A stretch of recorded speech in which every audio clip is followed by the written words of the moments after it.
tied for third in points scored, third in rushing yards, seventh in total yards. They have just one giveaway on the year. And the Giants are the only defense without a sack this season, and they have 0 takeaways. So, I mean, this is a 49ers team that is superior on both sides of the ball to the New York Giants, Chris. Yeah, there's no question. The 49ers are, as we knew, and are one of the best teams in football. And there's really not a lot of weaknesses with their roster, and then, of course, their coaching on top of that. Offensively, they look as good as they've ever looked, in my opinion.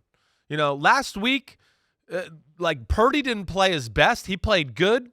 He missed 2 or 3 plays down the field where you'd go, man, Brock Purdy, you'd like him to hit that. And you'd go, this game would have been a little different and a little more comfortable for the 49ers, for sure. But they can do whatever they want. That's what's scary about the 49ers. They can just play smash-mouth football and say, deal with that. But they don't just rely on that. As we know, Shanahan coaches them like he's got a bunch of B- players. I got to find some advantages for them. Except he's got all-stars. And Samuel and Ayuk, we'll see if he can play tonight. I know he's questionable. But, Deebo Samuel and McCaffrey and Kittle, they look phenomenal. All of them do. And then, of course, Brock Purdy in 2 games has looked damn good. So that's where it's going to be an uphill battle. And then, the Giants, the one thing they got is they got some big people in the middle. But, yeah, the pass rush is concerning.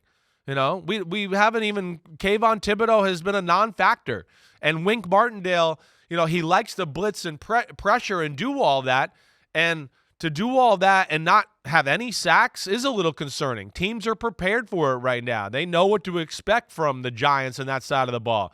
So he better throw some curveballs at Shanahan tonight, because if he comes out and this Giants defense kind of does what they're known to do, Shanahan's going to be all over it and ready to go, and he'll gash them. Now, Wink is usually pretty good at I zig, and then, okay, it's time for a zag. Well, let's see what he does tonight, certainly, because they're not as talented. They're young in the secondary at the corner positions.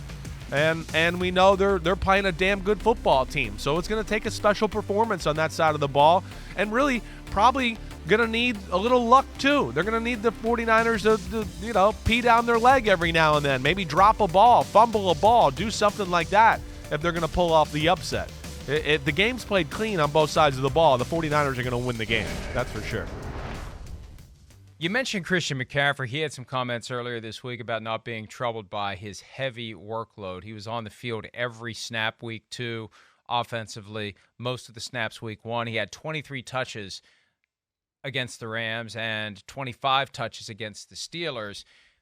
And this is all coming at a time when we have this ongoing debate about running back value, and we've seen a lot of running backs get injured already. We talked about Barkley. He won't play because of the ankle injury. Nick Chubb out for the season after taking the low hit. We talked about that the other day. Hi, it's Mike Florio. Thanks for watching PFT on YouTube. Hit subscribe for the latest news and analysis from Pro Football Talk.